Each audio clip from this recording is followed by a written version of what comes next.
Então vamos lá, pessoal, trazendo mais uma dica para vocês aí que tem uma top load desse modelo aí, tá?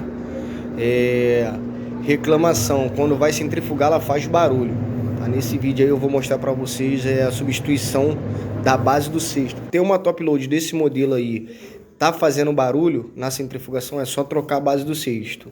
Lembrando, produtos fora de garantia. Garantia abre uma ordem de serviço com o fabricante que eles vão encaminhar um técnico, tá? Vocês podem ver aí, ó, que eu tô mostrando, ó. Ficou tão desnivelado a base que comeu a lateral do tanque, tá? Então eu fiz a substituição, né? Vocês vão ver aí que há uma diferença grande, né, das bases do cesto. Foi feita a remoção aí, o produto ficou ok. Tá? Quem puder seguir o amigo aí para dar uma força, tá vindo trazendo mais conteúdo para vocês aí. Eu vou ficar muito grato aí, tá bom? Então só seguir o amigo aí, a diferença aí da base do cesto, de uma para outra, tá bom? Aí, ó. Depois vou mostrar ela no local. Vocês veem que ela fica bem mais fixa aí, ó. Ela já no local já bem fixa, bem distribuindo os pesos. Valeu!